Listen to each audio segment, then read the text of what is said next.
Let's dip back into the mailbag. Why not? Let's hand some season awards out before the season even starts. Why not? And when did I decide that I want to do basketball for the rest of my life? Oh, right now on the Locked On Celtics podcast. I'm so hyped right now. Anything's possible. Oh, my mama. Oh, my lady, ma. Anything's possible. Yeah. Rain and J's back with the vengeance. All the real Celtics fans in attendance. This the truth like 34. This like walking in the garden when you hear the roars. The crowd goes crazy. Most in-depth coverage on the daily. Mainly podcast royalty, the content kings. When you talking about the franchise with 17 rings. Focus like Danny at the deadline. Global with it, got a local feel like the red line, the blue line, the green line. Play it in between time. I'ma throw my C's jersey on in the meantime and press play. When the F's done, I can't wait until the next day. Trying to stay in tune with the C's, that's the best way. Melly. Hey there, welcome back to the Locked On Celtics podcast. I want to thank you for making this show part of your daily routine. Very happy that you've chosen to do so. I'm John Karalis. I am here for you Monday through Friday, except for the next 2 weeks where I'm going on vacation, but I have a segment already planned out, a 7-episode series on Brad Stevens' coaching era, a deep dive into the coaching era from beginning to end, where we concluded, me, Mike Dine, and Chuck McKinney, all joining in for a 7-episode series starting next week. So while I'm away on vacation, I wanted to leave you with something that's going to be here. So make sure you're subscribed wherever you get your podcasts on the YouTube channel. It'll be on both. So 4 episodes next week, 3 the following week, and then the season starts. So I'm here for you. I cover the Boston Celtics, by the way, for Boston Sports Journal. I've written a book called The Boston Celtics All-Time All-Stars, which you can buy anywhere books are sold. You can buy a signed, personalized copy on my website, johnkaralis.com, for $30. So I was thinking about what episode I was going to do today. What was today's topic going to be? And then I looked at the mailbag submissions, and there were still a lot. There were still 11 questions. And 5 or 6 per episode keeps us in that half-hour range or so, which is where we want to be on the Locked On Podcast Network, half-hour shows or so. And I thought, a lot of you have submitted your questions. I wanted to get to all of them before I went on vacation. This way, all of the answers come in before training camp starts, before other things take my attention away. I don't want to leave any questions unanswered. So I figured, what the hell? Why not? I did one mailbag podcast earlier. I'm going to do another one tomorrow. I wasn't planning on doing one today, but there are so many questions.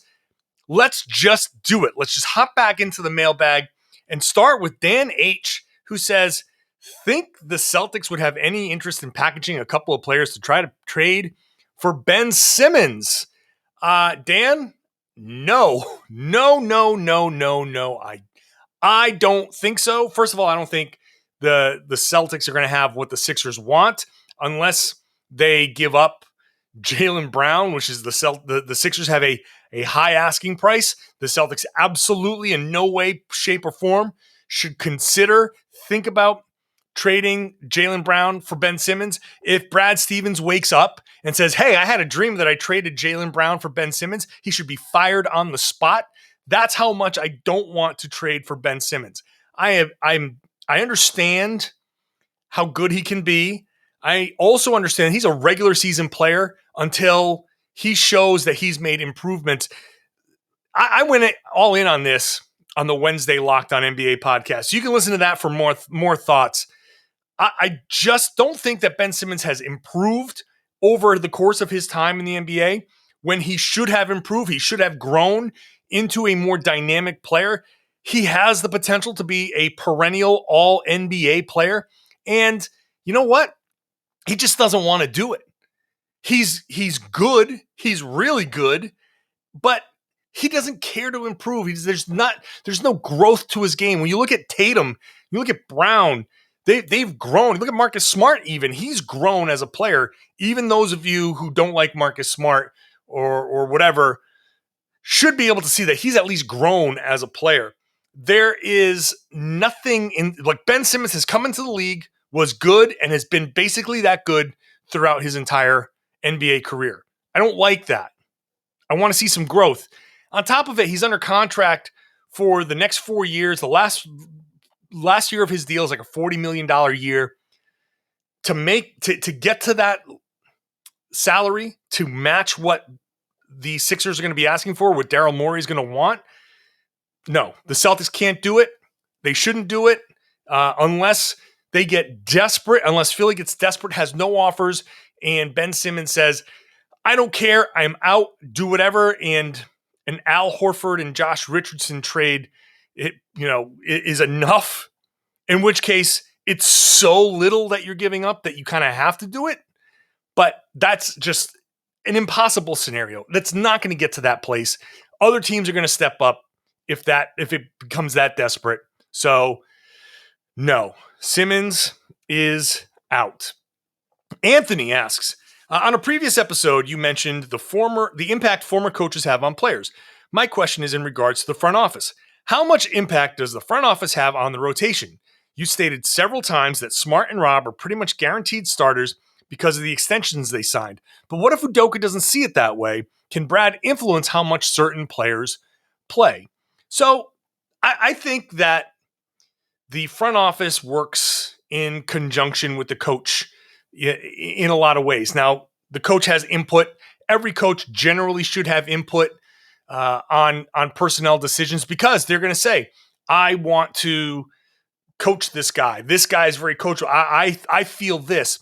And then, the front office can say, well, too bad. We have to make these moves. I'm sorry to say this, but you're going to lose one of these guys. Pick one or whatever. The front office doesn't really usually say you have to play these guys and play them this many minutes. But at the same time, the coach does work for the front office. And so last season, Brad Stevens played Tristan Thompson because he kind of had to. You kind of had to play Tristan Thompson because of the money that he made. So, yes, when Marcus Smart got that extension, it does seem like the Celtics have, as a unit, decided, okay, Udoka comes in and he has to be asking about the plan. The Celtics interviewed him, but he also was interviewing the Celtics in a lot of ways. When you're a sought-after candidate, which he was, he had to be asking the Celtics, hey, what is your plan for Marcus Smart? I noticed that he's an expiring contract. Hey, what is your plan for Robert Williams? I personally would like to be able to coach these guys. I would love to have the opportunity to get my hands on Marcus Smart and his defensive ability, Robert Williams, and see how that goes. So I think there's some level here of the coach having an influence on keeping these guys versus not keeping these guys. But the front office can say, hey, I want to make sure that we're getting minutes for this guy. I need to see him play. Let's work him into the rotation if you can. And that may cause some headbutting in some situations, but I think that there is some level of that going on. So how much influence does the front office have? Depends on the front office, depends on the coach. A coach that's maybe on the last leg of his contract may capitulate a little bit more. A coach like Greg Popovich, who is basically unfireable, may say, hey, I'm playing my guy. Whoever I want to play, I'm going to play. And hey, if Udoka says, you know what, I'm going to bring Marcus off the bench, he and Brad are going to have a conversation.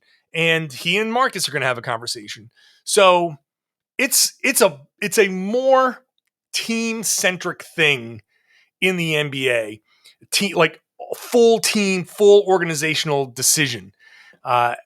This isn't like college. This isn't like high school, where the coach basically recruits his players, comes in and says, this is it. I don't think you're playing well. Boom, sit. You're benched. NBA is a different animal. 82-game season, long season, lots of money involved, contracts involved, legacies. Players have their legacies in mind for certain guys. There's, politics involved. There's a lot more involved. It's a deeper, more extensive kind of conversation for everybody. And Udoka is the coach. He gets the final say in a lot of these player things. And I think Brad Stevens can say, hey, this is your team. You're going to work with these guys. I think the most important thing, I will leave it at this. The most important thing is for when a coach does make the final decision, that the front office says, hey, he's the coach. If Marcus Smart gets benched, let's say, and he hates that, and he goes up to Brad and he's fuming, Brad Stevens has to say, hey, man, look, I get it. You're going to have to work this out with Ime. You two are going to have to work this out. He's our coach. He is going to be our coach. I understand your frustration. I'll let you vent. You can scream and yell and all of that stuff. And we can all have the conversation if you want. But he's the head coach.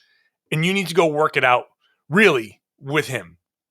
The front office has to back up the coach. Even if they have some other conversations in the background or whatever, front office has to back up the coach. All right, I'm going to come back. We'll talk about we'll give out some awards for this upcoming season. I'm going to talk about that after I talk to you about DirecTV Stream. We know how this goes. One device is where you watch the game. The other device is where you watch your shows, and then you're watching highlights on your phone. You're borrowing a login from somebody else for the good stuff. You're all over the place. So I want to tell you about a simple way to get all of that entertainment that you love without the hassle, and a great way to finally get your TV together. It's called DirecTV Stream. Brings your live TV and on-demand favorites together like never before, so you can watch sports, movies, shows, all in one place. That means no more juggling remotes, no need to buy another device ever again, and the best part is there's no annual contract. Get rid of the clutter and the confusion. Get your TV together with DirecTV Stream. You can learn more at directtv.com. That's directtv.com. Compatible device required. Content varies by package.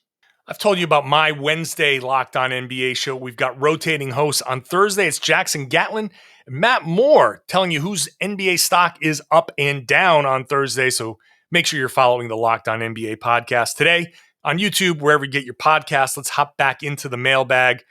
Ja asks, I'm going to start by saying I'm a firm believer that we're sleeping on Jabari as a reclamation project, but based on your last mailbag, I know where you stand on this subject. Thank you for listening regularly. I'd love to hear your opinion on Celtics depth chart, and that could possibly look like this in your assessment of its floor, ceiling, strengths, and weaknesses. Point guard, Smart, Schroeder, Pritchard. Shooting guard, Brown, Richardson, Langford. Small forward, Tatum, Nesmith. Power forward, Juancho, Jabari, Grant, Bruno. Center, Rob, Al, and Cantor. I would say that's pretty much right on. I can quibble about Grant Williams hopefully being ahead of Jabari Parker, but we all know my take on that. So its floor, its ceiling, its strengths, and its weaknesses. This is how I see the depth chart kind of looking, right? Smart, Brown, Tatum, Rob are your starters. Now, are they starting Juancho? Are they starting Richardson? That, I think, to me is the question. I think those are the top two candidates to start. So in this scenario, we're starting Juancho. Maybe that's going to be how it pans out. Maybe they're going to end up starting Richardson. Maybe they're going to go a different direction, surprise us a little bit. It's all possible. But for this, I'm assuming that if this is the opening night starting lineup, Juancho Hernangomez has earned his start in the preseason and has come out and shown that he can hit those threes and be a contributor offensively. So I like that. That means that there is a shooter at the stretch four position. That means that Smart and Tatum have at least one guy out there. Brown and Tatum have at least one other guy out there that can shoot reliably. If things go the way I think they can with Smart and he's getting more corner three-pointers, then he could be a guy who actually ends up being a bit of a threat out there in the corners. Rob with the lob threat. I like that starting lineup. Now, it's not going to be as good defensively as the one with Richardson in there. The Richardson starting lineup, the real benefit of that is that lineup can be one of the top defensive starting fives in the league. That Smart, Brown, Tatum, Richardson, Rob can be a suffocating defense. Juancho is not really a great defender at all, But if he can figure it out and be passable, just be passable. Don't be a liability, just be neutral. Then that's okay. Because now you've got a bench, and it won't always be the all five guys, but Schroeder, Richardson, Nesmith, your power forward, Jabari, whomever, and Al Horford. I like that. Horford provides some shooting. If Richardson can find some shooting, Nesmith provides some shooting, then Schroeder can have some lanes to go and score and be whatever he is. And then there's shooting around them that allows for that lineup to score. More than likely, you're going to have, maybe Brown and 4 bench guys, Tatum and 4 bench guys. One of those two. There aren't going to be, I don't think, a ton of minutes where both of those guys are off the floor. But hey, if there's an opportunity, if Nesmith can be good enough where you can give both of those guys some time off the floor together, and it is Schroeder in a bench unit, then great. Now you have Pritchard there in the third string point guard, which is going to be an interesting scenario because Pritchard has the ability to really step up and be a shooter that the Celtics need, high energy guy that the Celtics need. What does Romeo Langford give them? What do Grant and Bruno Fernando give them? Cantor is a situational big. I think the floor for this starting lineup, this rotation, I think it's going to be a little better offensively than maybe some people think. A little worse defensively than maybe we'd want, at least what I think going into the season, but still pretty good, decent, right? How they tinker with that around there is, the strengths will be obviously on the second unit. There could be some real shooting on the second unit. Maybe the bench, the depth could be a pretty good scoring bench. The starting lineup will rely mostly on defense and then getting Tatum and Brown just some opportunities. That's going to rely on a lot of that ball movement like that Udoka has been asking for. And then situationally, some of these other guys. My biggest question is where do Pritchard's minutes come from and what does Langford give? Langford being anywhere better than okay changes a lot of the calculus for the Celtics. If he earns 15 to 20 minutes this season, then that's a good problem to have, but the Celtics will have a lot of added depth. If Langford can be good, then the Celtics have more opportunity to sit Tatum and Brown for longer stretches, keep them fresh for later in the season. I actually would love that. But I like this. I think this is going to be the way it goes. Chip asks, which Celtic do you think has the best odds of taking home hardware at the end of the year, and how would you rank them in order of likelihood? So he lists Tatum as MVP, Brown makes All-NBA, Rob Defensive Player of the Year, Smart All-Defense, Schroeder Sixth Man, Nesmith Most Improved, Udoka Coach of the Year, Brad Executive of the Year. Everyone gets the Larry O'Brien. Ranking these in order, I think Smart making an All-Defensive team is the most likely, followed by Brown making an All-NBA team, Schroeder getting Sixth Man is right there. I might actually move that up above Jaylen Brown, only because it's just so hard to make an All-NBA team. This isn't like the East All-Stars. This is the entire NBA, and they're picking 15 players. So I'll move this. I'll say Smart, Schroeder getting Sixth Man is second most likely, then Brown, then Tatum as MVP, because again, it's incredibly hard to win an MVP. I think he can have an awesome season and get MVP votes, but I don't think he's going to get the MVP. There's a lot of other good players. Giannis, Durant, LeBron, Jokic. A lot of guys can get MVP. So Tatum winning MVP over all of them is just, it's tough for me to believe that that's going to happen just because of statistics, the odds. I'll put Coach of the Year. Actually, I'll put Coach of the Year above Tatum. I'll put Tatum MVP below Udoka getting Coach of the Year. then Neesmith. Now, then I'll go Brad, Executive of the Year, Neesmith, Most Improved, and then the Larry O'Brien championship season. I think that's about right. I think it's a safe bet to say Marcus Smart can make an all-defense team, and I think Jalen making an all-NBA team is a decent shot. He could have a decent shot. Third-team all-NBA. Schroeder's going to have a lot of opportunity to make six-man. That I think there's a real chance there. I'm going to start talking myself into Schroeder being the most likely candidate before I finish answer this question. But it's right up there. Those are likely. Schroeder, Smart, those I feel good on. I'd put money on those. Brown making an all-NBA team is a long shot. If you're a betting person and that's something you want to take, you could probably get good odds where you throw a little bit of money on there but get a good return. Everything else, Rob, did I put Rob Defensive Player of the Year? That's like near the bottom. He's just not going to play enough to have that kind of impact. That would be great, but I would be surprised. But who knows? We'll see. All right, we're going to come back. Someone asked me a great question. What was the first moment that you realized I want to do basketball for the rest of my life? I'm going to answer that when I come back. First, I'm going to tell you about Built Bar. It's the best tasting protein bar on the market. Tastes like a candy bar, but it's a healthy protein bar. If you go to Built.com, they actually do side-by-side comparisons. They don't hide anything at Built Bar.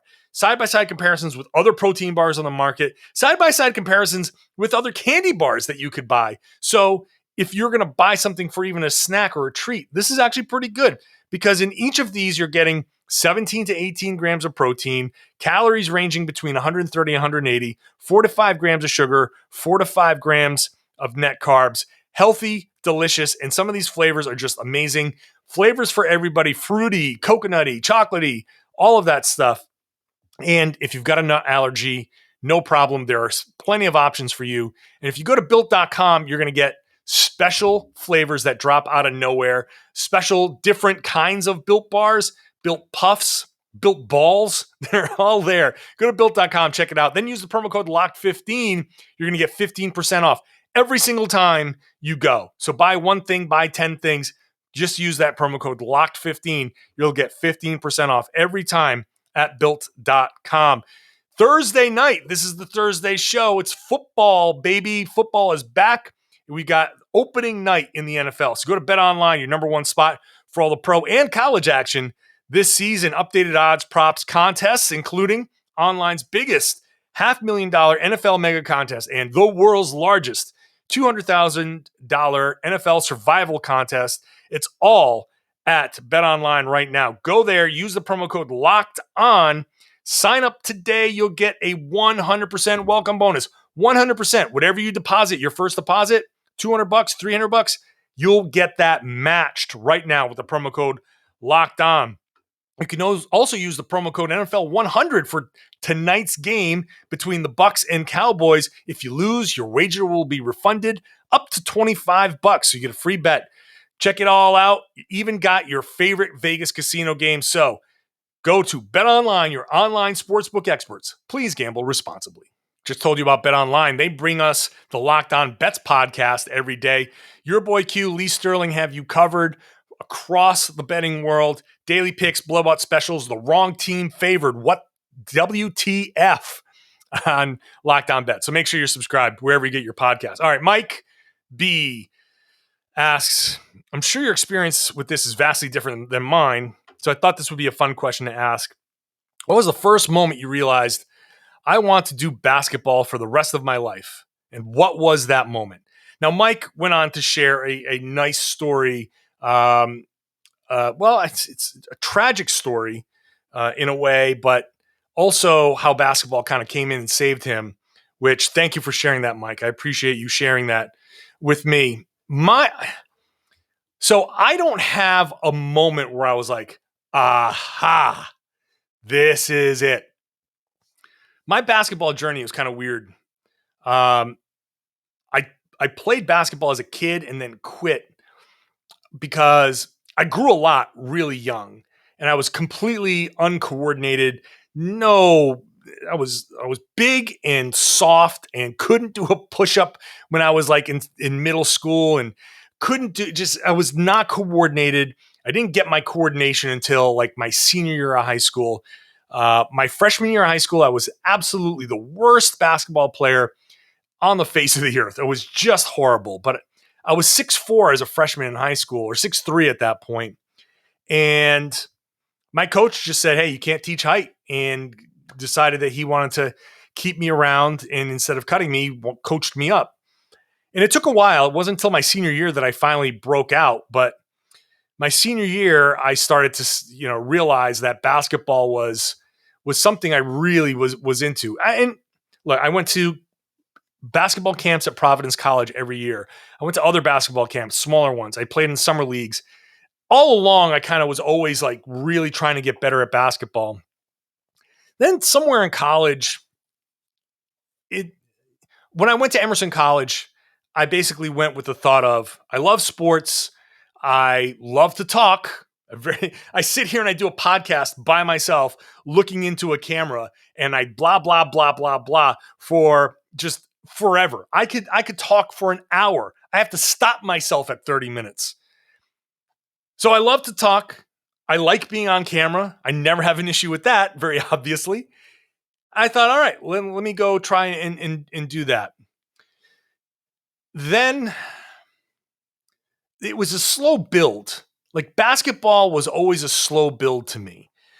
In college, I grew a lot, and like inside, not outside. I'm 6'5", so I didn't grow tall. I grew as a person, and a lot of that was basketball.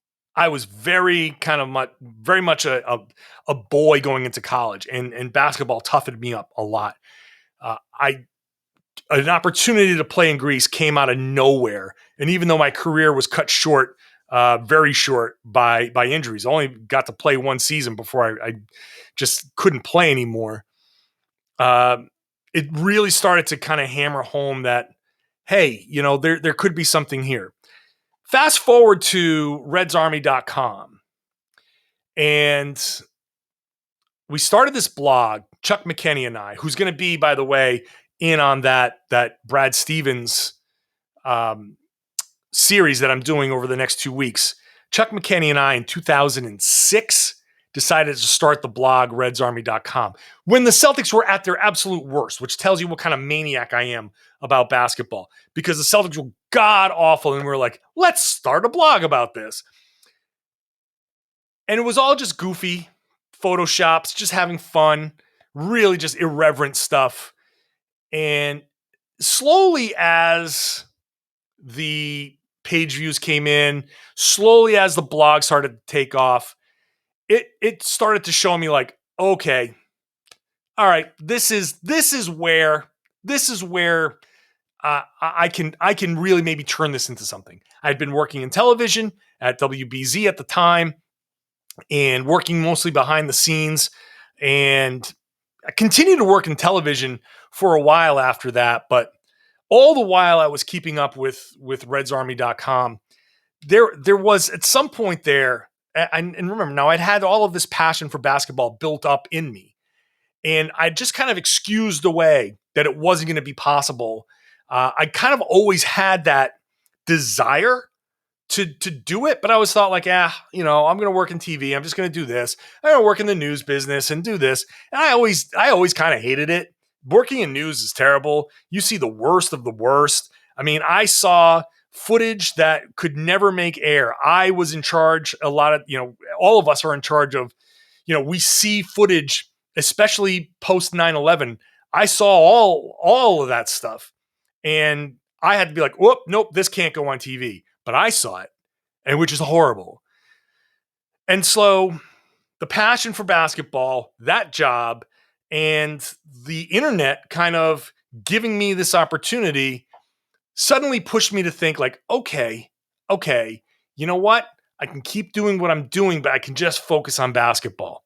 So a lot of things helped me grow. Basketball really helped shape who I am as a person. It taught me a ton of lessons. It taught me a ton of how to act, how to rebound from failure, how to try to put things behind you when all of a sudden, like, you learn how to learn from your mistakes. And look, I've made plenty of mistakes over the course of my life. I'll continue to. That's what being human is. But basketball has taught me how to deal with that. Basketball has taught me how to be a good teammate, or how to lead when I needed to lead, and how to take direction when I needed to take direction. And so all of that is part of me realizing I wanted to do basketball for the rest of my life. RedsArmy.com tied it all together. And somewhere after the championship, the readership was high enough where I thought that was legitimate. And I really started to try to pursue those opportunities. Now, it took a little while, but I think that, along with this podcast, the Locked On Podcast Network, came along and took me and Jay King and said, hey, you guys are doing a podcast. Will you join us? We're trying to do this thing. I think those two things combined for us and for me to really make it and do this as a career. So that's kind of more my story. That's my story here, as how I kind of grew into basketball as my job. It wasn't one aha moment. It was always just kind of there. And I'm very happy about it. Like, I have told everybody, I've written about this before, but people ask me about being a Celtics fan, or are you still a Celtics fan, or whatever. And doing this job, fandom of any particular team tends to kind of fade away, because my job isn't to sit there and root for a result. My job is to sit here and watch what happened and tell you why it happened. Tell you why good results are good and are they sustainable. Tell you why bad results are bad and can they be changed, and all of that stuff. And so I'm not rooting for anything. And I also tell people that if I were to go to Los Angeles, because the LA Times hired me and I was around the LA Lakers, now I grew up a Celtics fan, but being around guys and seeing how hard they work and all of that, you do tend to root a little bit for the guys that you're covering, because you see the work, you see that they're just guys who are working. This is basketball. This is their life. They happen to wear a certain jersey. Now, while you can sit there and be like, F the Lakers and blah, blah, blah, and all that stuff. If I were working in LA for the LA Times and covering the Lakers on a regular basis, there would be a part of me that said, yeah, you know what? I do hope these guys do well, because you see them putting in the work. So yes, there are guys on this team. There are guys who are no longer with this team. Carson Edwards just got traded. I hope he does well, because I saw him putting in the work, and he seems to be a good kid, and he's just trying to figure things out. And so I got nothing against him. I got nothing against him for being on the roster. I got nothing against him for being the player that he is. No, this is, I hope he does well. I think he will do well. So my fandom, my allegiance is to the game of basketball, because it has given me all of this. And so my loyalty is to the game. My loyalty is to the game. I want the game to be respected for what it is. And it's more than just 10 guys out there trying to put a ball in a basket, trying to stop the other team from putting a ball in a basket. It is a game. But for me, it's a lot more. It's something that's molded me and shaped me and given me the opportunity to do something that I love to do and give me a good life. I'm a lucky, lucky, lucky person. And all I ever want to do is give back to the game. And I couldn't do it as a player. I only got so far as a player. I can do it this way. And that's why I want to learn everything I can do or everything I can about NBA basketball, salary cap, so I can explain it to you. My way of giving back is to give you the opportunity to maybe enjoy basketball a little bit more, learn a little bit more, and see it the way I see it. And hopefully it enhances your experience. We need more people involved in basketball, and more women, more little girls, more people from countries that are underrepresented. We need to have we need all of these people. We need everybody to get together and enjoy the game the way I do. So that's my basketball story. I hope you've enjoyed that. Tomorrow, finishing off the mailbag questions, so subscribe. And again, next week starts a 7-episode deep dive into Brad Stevens and his coaching career. So please subscribe wherever you get your podcasts, and also on YouTube. Subscribe, rate, review, all of that stuff. Leave comments and share the podcast. Tell your friends that they should be listening to and watching the Locked On Celtics podcast here on the Locked On Podcast Network.